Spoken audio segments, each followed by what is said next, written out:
Namo Om Vishnu Padaya Krishna Prastaya Bhutale Shrimati Bhakti Vedanta Swami Niti Namine Namaste Saraswati Devi Gauravani Pachaline Nivasisha Sunyavadi Pashtatara Satarine Jai Sri Krishna Chaitanya Prabhu Nityananda Shri Advaita Gadadhara Shiva Sadi Gaura Bhakta Vrinda Hare Krishna Hare Krishna Krishna Krishna Hare Hare Hare Ram, Ram Ram, Hare Hare.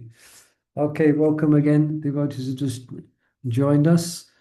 Now, last week I went a bit quick through this slide and I was just reading up on the notes on this slide and I did miss quite a bit. So I just wanted to go over this again. So I hope you don't mind. It's called a lion's glance. Sometimes when you're studying, then you go back like a lion, it walks forward, it looks over its shoulder. So I went back and I thought it's quite important, some of the points here. So just for context, we are describing this subject, unsteady devotional service. All right. So we've been through these slides so far, four types of anarthas, offenses, etc., material like weakness of heart. We won't go through all of this again. So I want to make some headway today.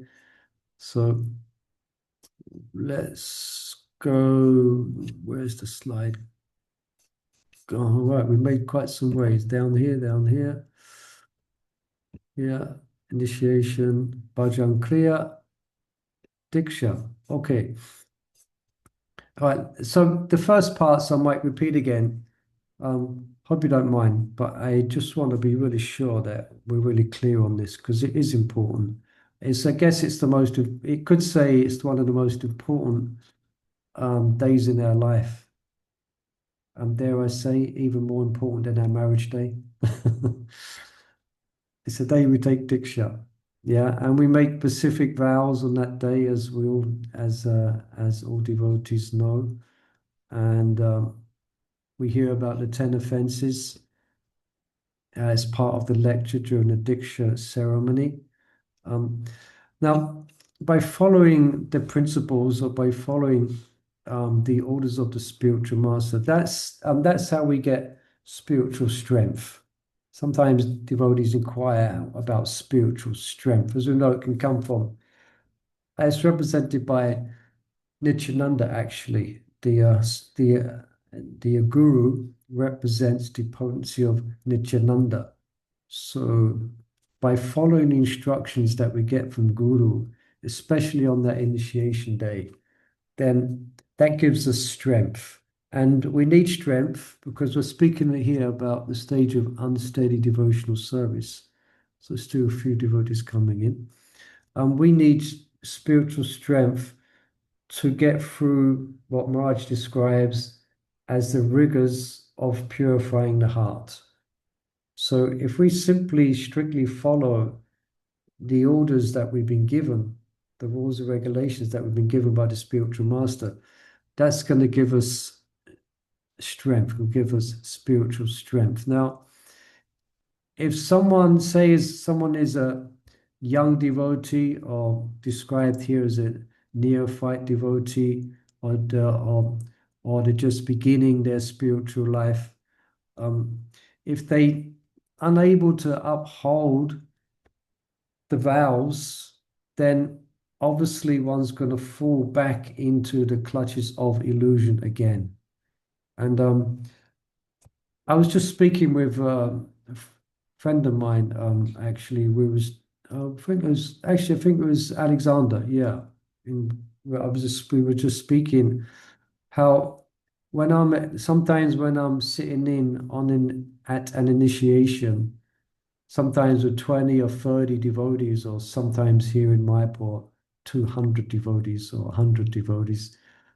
All of them look so effulgent. As we mentioned, it's probably the most ecstatic day of their whole material existence. They look bright and they look, they're all excited. They're probably all they're a little bit nervous because they've got to go up in front of everyone and say the vows But it's a wonderful occasion. But unfortunately, if you fast track another 15, 20, 25 years, you're going to see perhaps quite, don't know how many to say a percentage, perhaps 10, 20, 30% perhaps of those might will probably not be following Krishna consciousness, or at least to the degree at which they first took it up. Yeah. That's because of a lack of or not following the orders of the spiritual master and a lack of spiritual strength. Mm. So so one thing Maharaj mentions is fighting with illusion, and that's our occupation actually. It's fighting against Maya. And it takes quite a bit of effort, especially for those of us who are, not fully purified. But to give in is is a shame. To give in and turn away and go back again completely into material life, it's a shame. So to avoid that, then we really need to keep company with friends, devotee friends, and especially seniors, so peers and seniors. And we need to take guidance. So what we're speaking about here is called Abhidheya. We have Sambandha, which is knowledge of relationship, understanding our constitutional position, and then is Abhidheya. So this whole discussion is on Abhidheya, applying the actual process. Yeah. So that's what the spiritual master will do. He will give guidance. In other words, he will give guidance in the form of transcendental knowledge. Now, if one follows that, one takes guidance from one's seniors, from one's spiritual master, then one will come to the stage of steady devotional service. Yeah. There is no doubt about it. It's just a case of keeping an association of devotees, hearing from seniors, and taking guidance. So now, technically,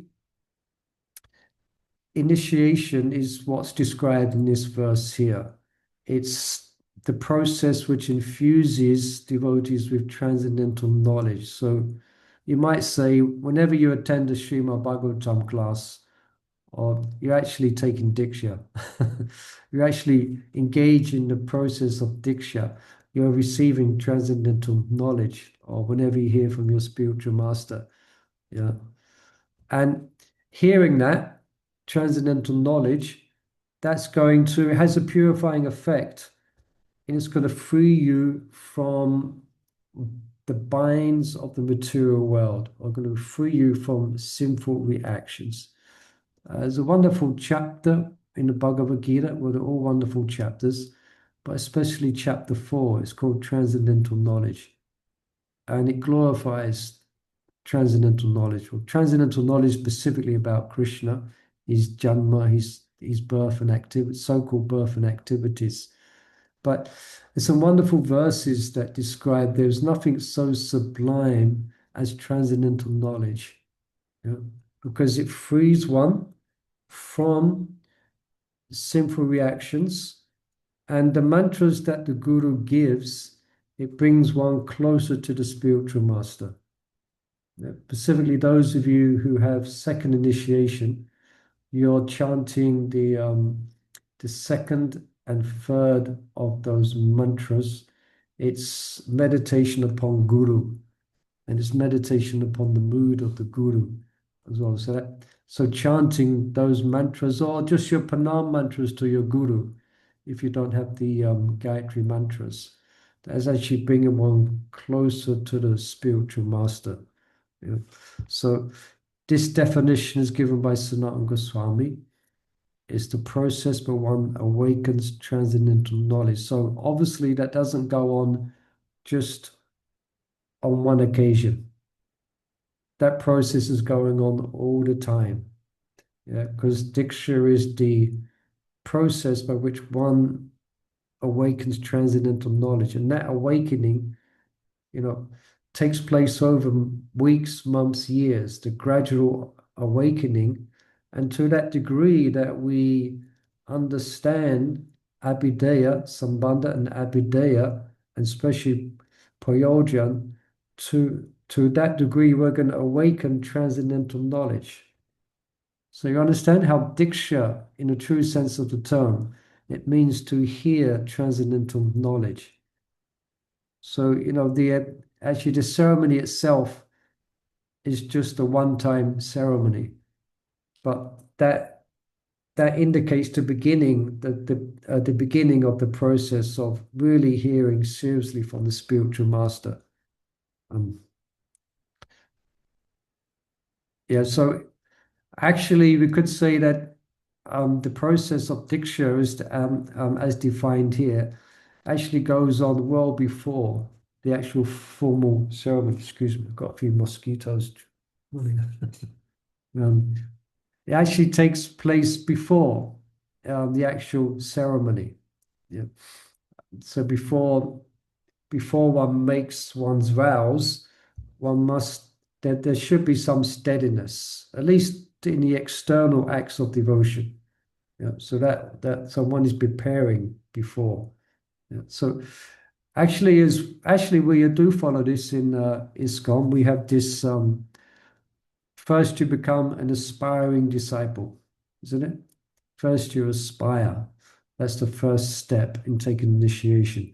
And that's coming from scripture. That's coming from Hari Bhakti Vilas. That's coming from Rupa Goswami's Bhakti Rasmrita Sindhu, that there should be a testing period. And Prabhupada himself, it should be at least 1 year. Excuse me, a bit distracted. Should be at least 1 year. So because sometimes some devotees become inspired by the wrong reasons. So it might be a little bit, it might be perhaps sentiment. Or I really like his bhajans.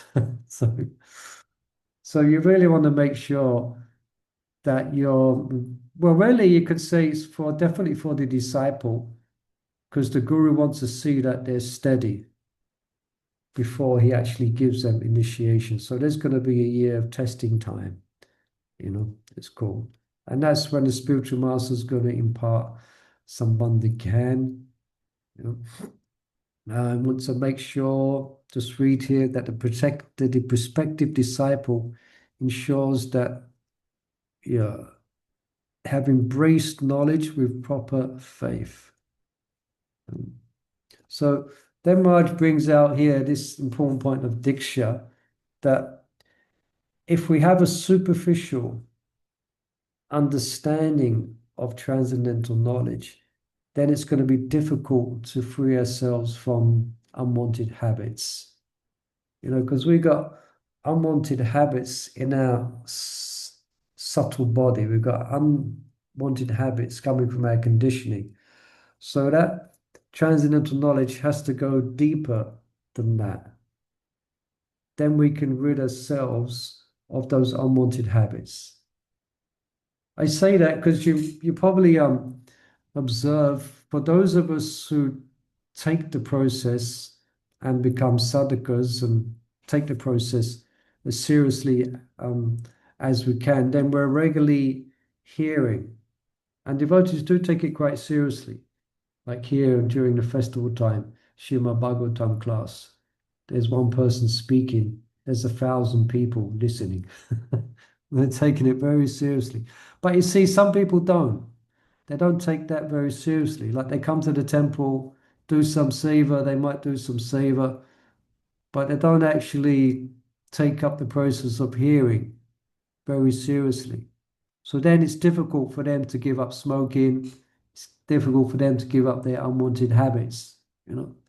That's one thing I observe in a temple, is that you've got persons who are coming to the temple and doing, they may volunteer to clean the temple room, they may do some different services, and often they don't sit down in the class and hear, and they don't tend to stay around for so long.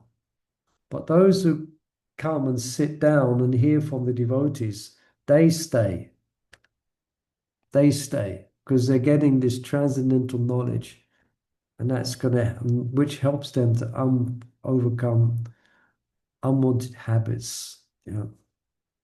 So, yeah, Marge mentions here that their spiritual practices remain a semblance of the real thing. Remember, we had that whole discussion on the semblance of devotion? That means you maybe externally look quite devotional, but if you don't understand about the principles of pure devotion, at least in theory, then your offering of whatever it may be, prayers or obeisances, it's semblance. Well, at least it's semblance of the right thing. So you're going in the right direction. So now, in short, what Maharaj is describing here is without a clear understanding of devotional principles, which we're really getting into here in this chapter, yeah, then one's not going to be able to raise oneself above, definitely nam apara, but won't be raise oneself above nam abas to Suddha. So we have to have a really clear understanding of devotional principles. Yeah. So, and then Marge mentions here that initiation given to ignorant persons is therefore impotent. It has no really effect. If someone doesn't really understand the principles of devotional service and you give them initiation, it's going to be impotent. I remember Kripa Moya Prabhu, he was giving one class and he said that how he heard someone, don't think it was him, but someone explained to him that he saw someone coming down the road with with a Hare Krishna t-shirt on and a can of beer in one hand and said, "Oh, I have just taken initiation." Should laugh, but so he had taken a cheap initiation. He happened to be in a room somewhere, in a hall somewhere, and he sat down and it was this guru was given initiations like giving out um, jelly babies. So here is this person just taking so-called initiation, so-called the ceremony of Diksha. So initiation in that sense, so initiation to ignorant persons, as it doesn't mean anything. Doesn't mean anything. Yeah. So the ceremony happens. Then the disciple, we should be further training from the spiritual master. Now it's a little bit different than the traditional setting where a disciple would live with the guru, and then there's ongoing training that comes from the spiritual master. Yeah. But how it happens in the context depends on your situation. I mean, you may be fortunate to have that situation, but mostly not. But by associating with and hearing lectures and associating with those who have taken initiation, you will get further training from the spiritual master. Yeah, the spiritual master will give one further training. Yeah. So this training means the guru will want to make sure that you have some service, some regulated seva. And that's going to help our wandering mind and senses. Yeah. It's good to have something to absorb our mind and senses in. That's why when the guru gives initiation, then there's going to be some service to the mission of Lord Chaitanya Mahaprabhu. And Prabhupada gave the service of spreading Krishna consciousness throughout the world. Yeah. So that's what the guru does. The guru will give you initiation. There'll be further training. There'll be a schedule of services that one may do. Of course, that's going to be different if you're a brahmachari or you're living outside the temple. Yeah. So that training is how we can most please Krishna. What's the best way that we can please Krishna? Isn't it? That's the training that we want. Yeah. And that goes on throughout our spiritual life. It goes if you read the pastimes in Vrindavan, It's all about how to please Radha and Krishna. What's the best way to make the garland so it's very pleasing to Krishna? Yeah. What's the best way to take this message to Radharani? For instance, what's the best way of Vrinda? She's preparing all the paraphernalia for the Lord's pastimes, and everything has to be the best. So the same is going on in the spiritual world is going on between the disciple or between the guru and the disciple. The guru is teaching us what's the best way to please Krishna. Yeah. And the spiritual master gives us training in that regard. And I've had some quite nice experiences with my spiritual master. One time he was training me to serve prashadam. This was in our temple, in the library. I was serving him and temple president at the time, Mahajuti Prabhu, Mahajuti Swami. And I was excited to volunteer for the service, but then it became quite, then I was, my spiritual master was training me. And I was doing a few things wrong. So he called me Aborigine. I didn't know how to serve. You Aborigine. So he was telling me what to do. Because serving Bashadam is a very important part of our culture, eating Bashadam, serving Bashadam. I just read a wonderful pastime in my spiritual master's latest book of Krishna in the evening being served, Prashadam. There's Balaram, there's Krishna, there's all Nanda Maharaj's brothers, and how to serve them. Yeah. So, yeah, and also, yeah, this was a few years ago, so I'm getting sidetracked here. But my Guru Maharaj used to like to eat cream, a double cream. And one time I forgot to bring some double cream, and he called me atheist. So I was being trained, being trained about the specifics of my guru, being trained. And when I associate with God brothers, those who serve my spiritual master personally, then they train me and I get to know the details of how to please my guru. Because that is our life, pleasing guru and pleasing Krishna. So this is what the spiritual master will train you in, how to be pleasing to Krishna. So to learn that, you have to be pleasing to Guru. You have to learn how to serve Guru. So, and Prabhupada gave us, he introduced some core practices. I was just asking Alexander, he was saying you had the ecstatic Harinam on Gaurapani. Hands up, we went to Harinam on Gaurapani. Not many hands went up. You're all busy doing other services. So public Harinam, we have book distribution, preaching and maintaining the temples and everything that goes with it. That's all training how to please Krishna. Yeah. So even though you may not be a brahmachari, still you're connected with the movement, and how you serve the movement is training how to please Krishna. And that's coming from the spiritual master. Yeah. And here's a quote from Bhakti Siddhanta Saraswati Thakur. So what if one neglects this training? This is from a book called Prakrita Rasa Shata Doshani. So Prakrita, yeah. One who is lazy in properly understanding the Vaishnava philosophical conclusions can never become free from anarthas. All right. The unwanted bad habits and philosophical misconceptions that impede devotional service can never, he or she can never render actual service to the Lord. Yeah.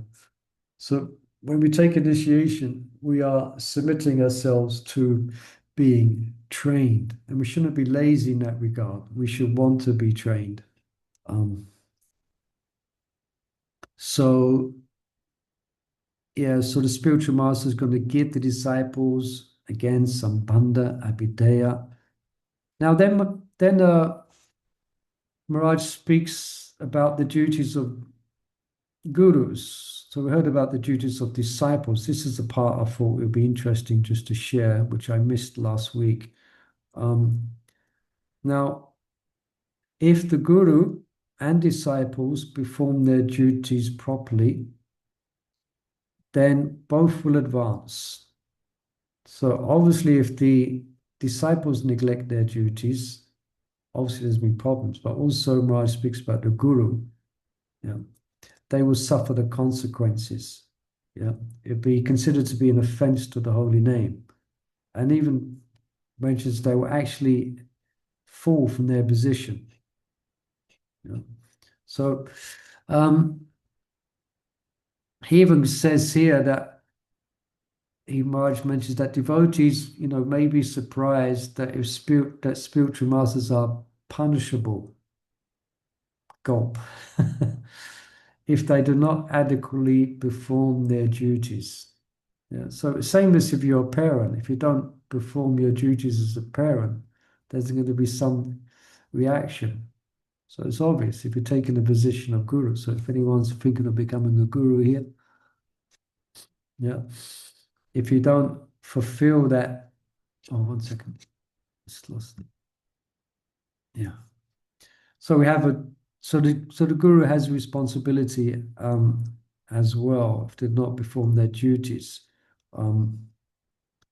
Yeah, Marge mentions that Vaishnavas who collect disciples but fail to ensure their dependents' spiritual welfare are certainly sinners. Wow. So you can see as spiritual master, I mean, my spiritual master, your respective spiritual masters. I'm thinking of Radhanath Swami, I'm looking at Bhakti Vikash Maharaj and others. They're very, very concerned about their disciples. They want to make sure that the disciples they want to make sure that they're taken care of, that they're getting guidance. So therefore, Radhanath Maharaj has this whole call it counselor system. So anyway, it's a duty of the guru to make sure that they're taking care of their dependents. Yeah. And then Maharaj quotes the ninth offense to the holy name. It's this he mentioned, which is to preach the glories to preach the glories of the holy name to those that don't have faith in the holy name. So then he mentions the conjunction of this means that the guru must preach the glories of the name to the disciple. That's why actually we're coming to that. We might not make it tonight. During the initiation ceremony, there's a 10 offenses. So the converse of this injunction that is that one must teach the glories of the holy name to the faithful. So it's a duty of the guru. Yeah. And another quote. This is from Hari Bhakti Vilas. If a guru, disregarding the standards for giving diksha, gives a mantra to his disciple out of greed or mundane affection, he along with that disciple is cursed by the gods. Well, yeah. One, I think this verse, I think you're familiar with, you would have heard it in classes. One who cannot deliver his dependents from the path of repeated birth and death should never become a spiritual master, a father, a husband, a mother, or a worshipful demigod. So if anyone's thinking of becoming a demigod, anyone thinking of becoming a demigod? No? Yeah. So it must, here a father, a husband, a mother, a worshipful demigod. So one has responsibility. Yeah, let me just read these two. And if there's any questions about this section, please feel free to ask. Just last two quotes here. Accepting disciples is no different from any other service in that it must be done properly. Tako Bhaktivinoda writes, if without paying heed to Lord Chaitanya's instructions, the Guru initiates an insincere pretender, he commits a grievous offense from which he goes to hell. Wow. The Namaparads committed by the charlatan disciple slowly but surely diminish the Guru's spiritual potency, and finally the Guru is ruined. This offense has a devastating effect on both the Guru and the disciple, who must both enter hell. Wow, Hari Bol. From the Harinam Cintamani. I mean, that's why, spiritual masters, they want to make sure. Yeah, they're very responsible. Yeah, some of our gurus, then you have to wait a good few years before you might get initiation, because of these points here. Yeah.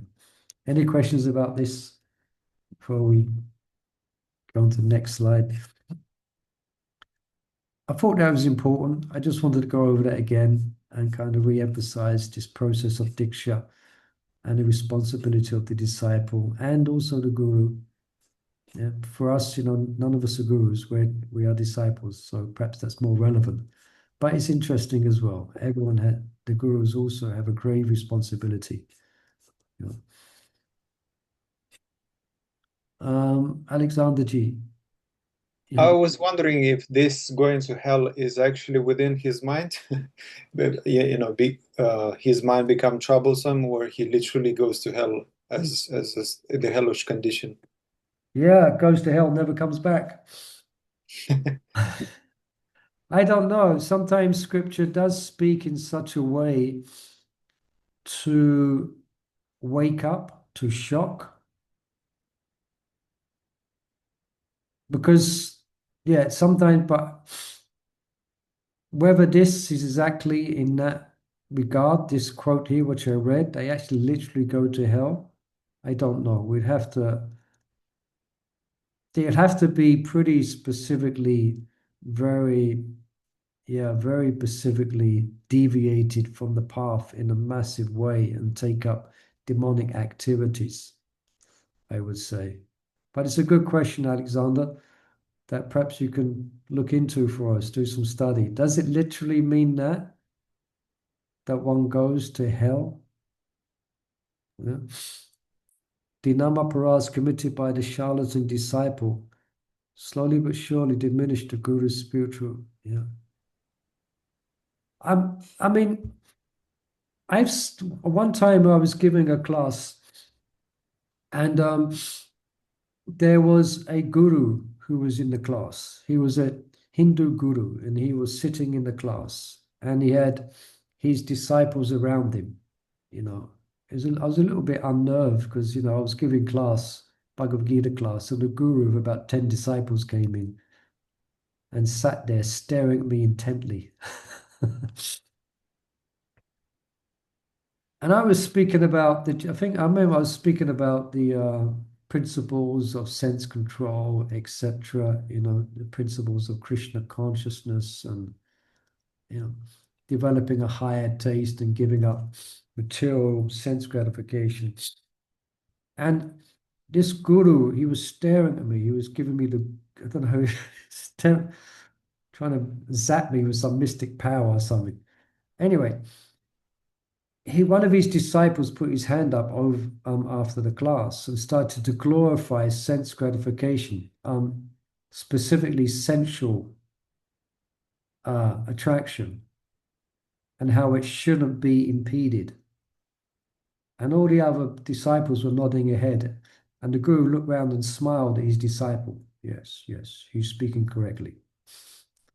And this was a guru. He looked the whole thing. He had the beard and the saffron robes, and he had disciples. So this is what he's, as a guru, this is what he's teaching his disciples. You know, I was shocked. You know, so this might be an example where they might go to hell. Yeah, so-called guru, so-called disciples. Yeah, teaching that the way to liberation is unlimited sensual experience. I forget how I answered him, you know, But so there you go. So I would say that would apply in a circumstance like that. For us, it's difficult because we're in ISKCON and we know what is a real guru, and we know what is real spiritual life. But a lot of people don't know, as the example I just gave, So for those, that type of person, I would say, will go to hell, the hellish world. Yeah, you wouldn't believe all types of crazy things out there in the name of guru, especially in India. In one of our classes, because we teach one of our classes at the Bajari Academy here in Mayapur, we run a video, or actually I didn't this time, but we got one video of this manifestation of Durga, who's this Mataji. She's a manifestation of Durga, and she's blessing. She's got hundreds of thousands, I don't know, hundreds and hundreds of disciples, and she's blessing them to get material wealth and anything they want from the mother, you know. And they're interviewing the disciples. Oh, since I came into her, something happened to me, and oh, I said, for us, it's just crazy, but for them, they've got no idea, you know. Anyway, Hare Krishna. So let's move on. Any other questions on that subject? Okay. So causes of unsteady devotion, what actually causes it? We've mentioned it to some degree already, but I'm going to go a little bit closer. Yeah, look a bit more. So we're going to look at more closely at the stage of unsteady devotion, how it relates to unwanted habits from the past, and how it can relate to unwanted new habits. Yeah. So it's very interesting. And also, eventually, we get to the process where we can overcome these bad habits. Yeah.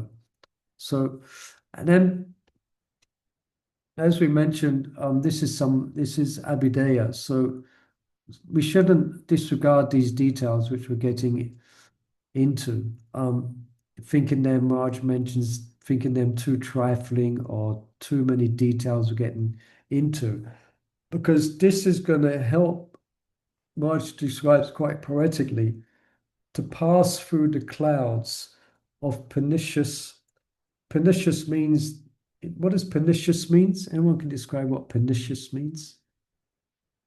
Pernicious means ardent, always fond. Let me just look up pernicious. Harmful effect, especially in a gradual and subtle way. Okay. So this knowledge which we're hearing here is going to help us pass through the clouds of pernicious habits. Yeah. And then we want to get through the clear sky. We want to see the clear sky. Like here in Mayapur, I'm always amazed when I look up to the sky. There's never any clouds in the sky, hardly. It's just blue sky.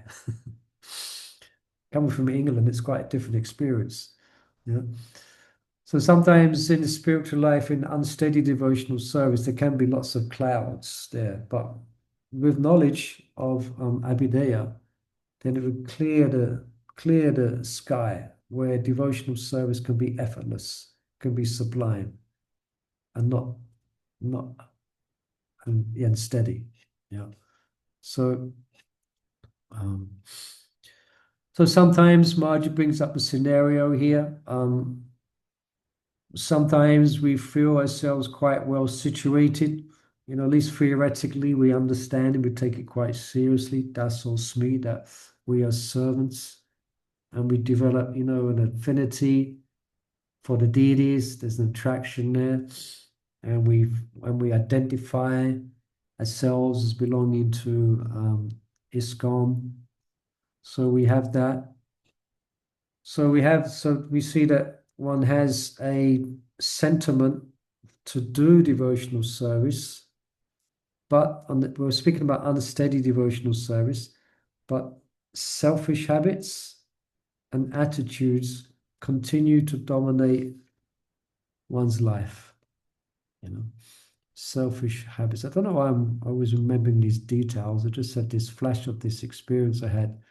This was a few years ago, and we was with one young devotee, and we was traveling in India, and we got stranded somehow or another. We had nothing to eat. We had hardly anything to eat. We had a long train journey. And so this young devotee, he had like, I don't know what I remember, he had like 5 bananas, and a few nuts. And there was 3 of us there. So we're all hungry. And he's the one with 5 bananas, you know. And he ate every single banana and everything he had. We had like a 12-hour train journey. So I mean, I was just smiling at it, but actually, wasn't smiling. I was actually, no, I wasn't smiling. I didn't mind it that I didn't get a banana and some nuts. What I found disturbing was the mentality of someone to do that type of thing. Someone to do that with your traveling companions. I wasn't disturbed they didn't get a banana. I was just so disturbed with this young devotee for doing this. So that's a selfish habit. So sometimes you're associating with Vaishnavas and you accept yourself as a servant, but still that unsteady devotional service, some selfish things comes out. Yeah. Or some attitudes, some bad attitudes that kind of is dominant and makes one's devotional service unsteady. Yeah. So, so in that sense, I think we've just given this example before that um, this influence that makes one, unsteady practice is like trying to run in water. It's very, it's not possible. It's very difficult. It's more forces just keeping you back.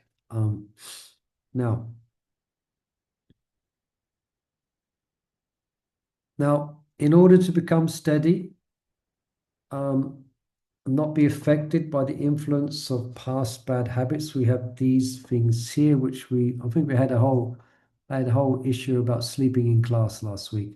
I mean, I won't get into that again. But we have to overcome these here.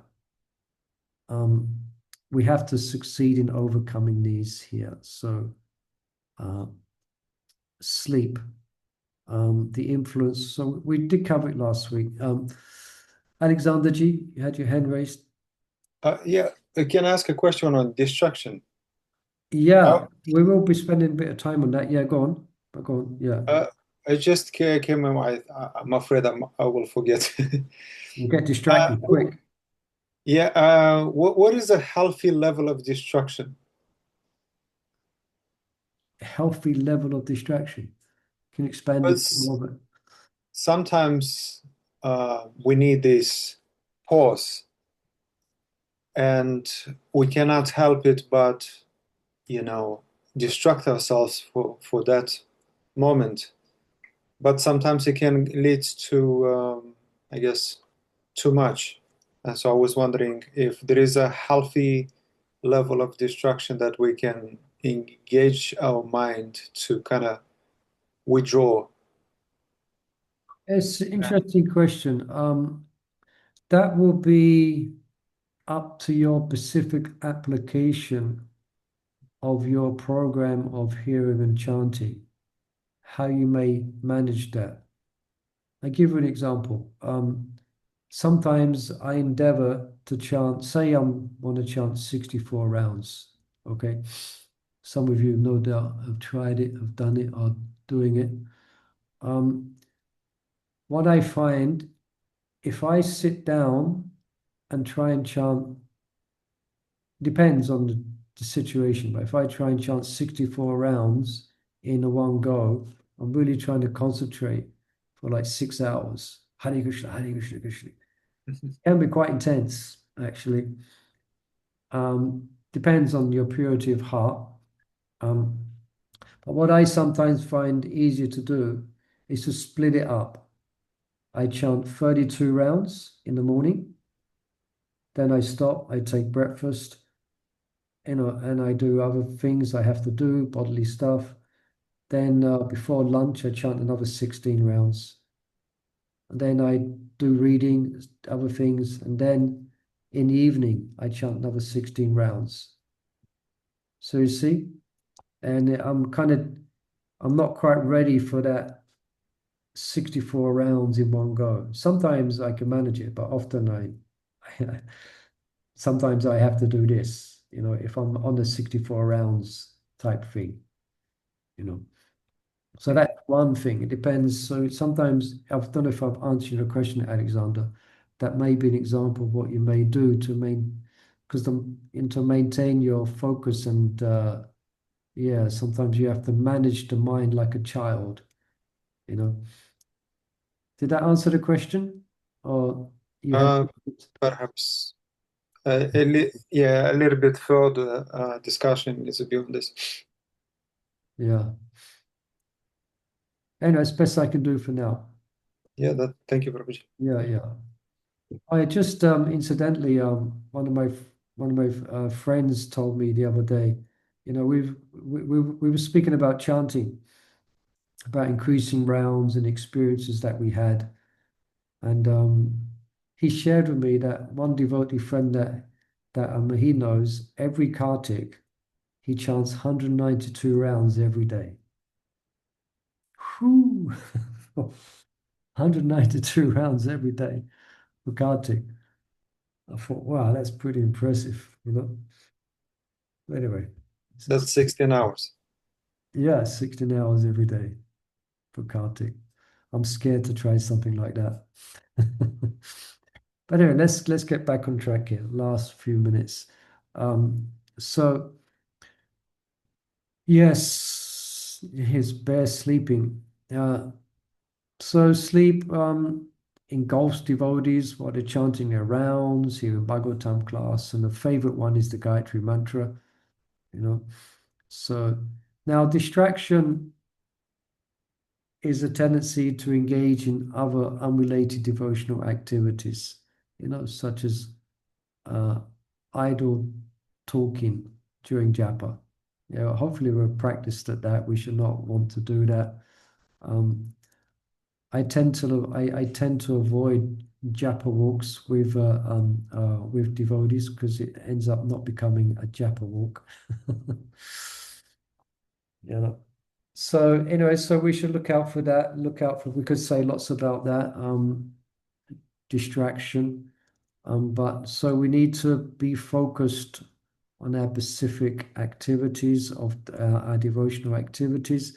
So indifference, disinterest means that one is not tired, one is not distracted, but one can't be bothered to listen. You just kind of, you're just indifferent. Sometimes, you're not tired, you know, you're not specifically distracted by anything, but you switch off. Especially kids do this in school. And you switch off. So this obstructs concentration even when one is not drowsy or distracted. We mentioned this unbecoming behavior, um, un-Vaishnav-like traits such as lust, anger, greed, and pride. Sometimes we may see that. They were overcome by anger or greed or pride. So these are all things that we have to want to overcome to get to the stage of steady devotional service. Yeah.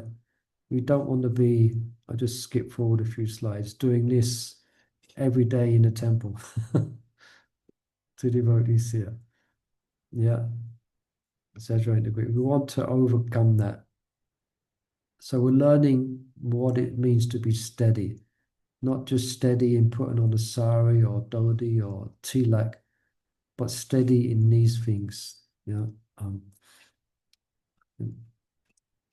Let me just sorry, I lost my notes. Yeah, and a taste for material enjoyment. Yeah, the taste for material enjoyment is like a ghost, effect of past sinful activities.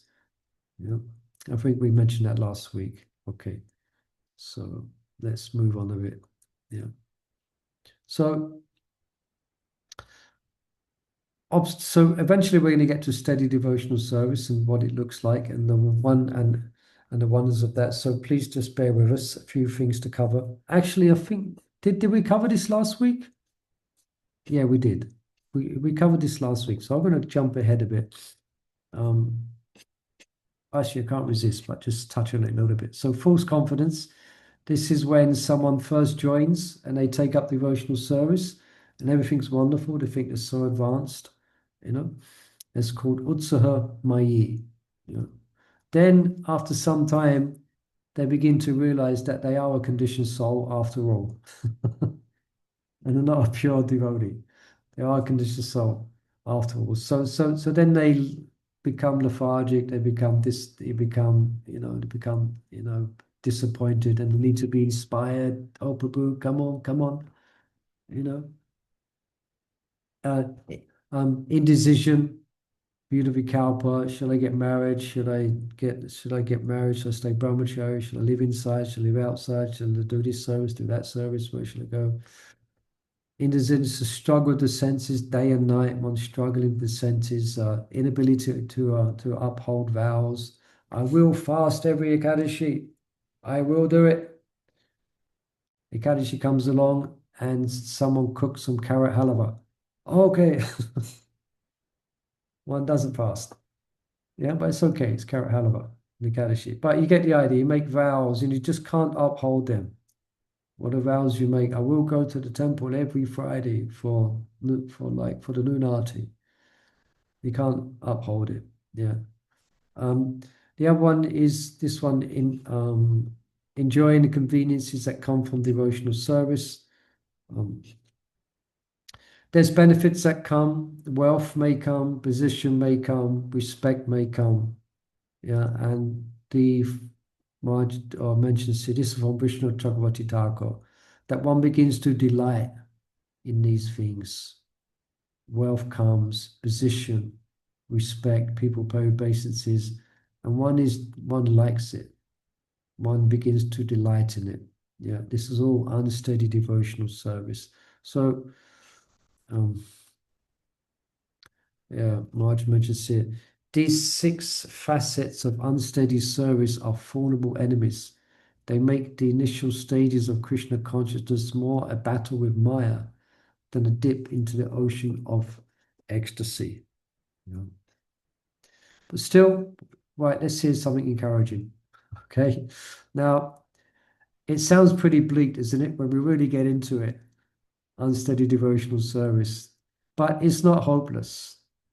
Yeah, it's not hopeless. A higher taste is still there, despite all of this. By the grace of Lord Chaitanya Mahaprabhu and the Sankirtan movement, a higher taste is available to everyone. Yeah, just by taking to devotional service, despite all this stuff we've been speaking about that will actually come with, one's life becomes Suddha, nectar devotion. It becomes auspicious. Yeah, and gradually there is a freedom, kleshagni, that comes from rendering devotional service, even unsteady devotional service. You begin to come to the state of steadiness. Then everything becomes auspicious. And also we have chanting, preaching, festivals, wonderful devotee association. Yeah. So this is going to help. This is even if one practices unsteady devotional service. This is so much going to help. That used to be I used to like to do that when my mind was getting on top of me. Then I would get the wampus and get right in the middle of the kirtan. Just dive into the kirtan, dive into service, you know. Yeah, let me just read this here. Astute, determined devotees thus remain inspired, even while they struggle towards Krishna's lotus feet. They cultivate proper knowledge, guard against the pitfalls caused by their own shortcomings, and with patience and determination, gradually rise to the stage of steadiness. Yeah. Although devotional activities done at the unsteady stage have limited potencies, they are still agents to help neophytes give up unwanted habits. You know, how much more? Let me just. Time's up, so I'll just read through these notes so can move on to the next slide next week. The complete removal of unwanted habits happens only after devotees pass through the stage of, anyone can say what stage? The complete removal of unwanted habits comes after the stage of, which one of these stages? Ruchi. Baba, Ruchi. One up, Nishta. a Shakti. Baba. Oh, Ashakti. A Shakti, yeah. Oh. A Shakti means, yeah, you're naturally attracted without any specific intelligence effort on your, like, the difference between Ruchi and a Shakti is Ruchi that your intelligence inspires you to those things, to do those things which are giving you a taste. So I will chant because it's so taste. I will engage in kirtan. I will cook the Raj Bhoga, and I will do this. I will do that because I'm getting a taste from it. And your intelligence is to convince you to do it. A Shakti is you just do it. You're like a magnet. You're just spontaneously attracted. Yeah, that's a Shakti. You know. So, you know, where am I going now? Yeah. Okay. Excuse me. Yes. If, however, neophytes are not alert to correcting themselves, and if they succumb to their handicaps of their station, the handicaps means their conditioned nature, then the very acts of devotion meant to free them to free them from obstacles creates even greater ones. So you can imagine someone who's getting angry with devotees, etc. Someone who's being selfish in association of devotees. It's going to create more obstacles, greater obstacles than the ones that you came with, you know. So, in other words, devotional service, the means to overcome all impediments to joyful life, if improperly performed, can be the source of more obstacles and sorrow. These newly created obstacles add to the shore of unwanted habits and make the next stage of devotion, anartha-nivrtti, even more difficult to complete.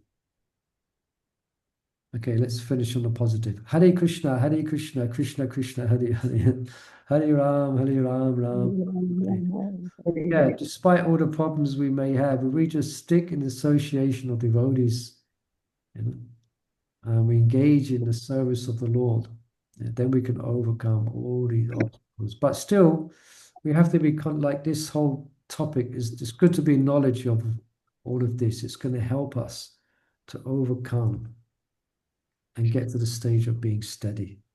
Okay. Okay, perhaps we'll pause there. And any final questions or comments? And next week we'll get here finally. Yeah, then here. Okay, so thank you everyone for joining us. I hope this was of some inspiration, give you some food for thought. for yourselves, and also a lot of you are guiding others, a lot of you are guiding other younger devotees, so it's good to hear this type of knowledge. You can observe and also help devotees. Okay. Gaura Premanandi Haribo. Hari Bol. Hare Krishna, Prabhu. Thank Hare you. Krishna. Thank you, Thank everyone. you so much for your wonderful class, Hari Prabhu. Haribo. Hare Hare Krishna. Krishna. Thank you, Gaura, Prabhu. Gaura. Nice to be back. Hare Krishna. Welcome back. Hare Krishna. Gaura, Gaura.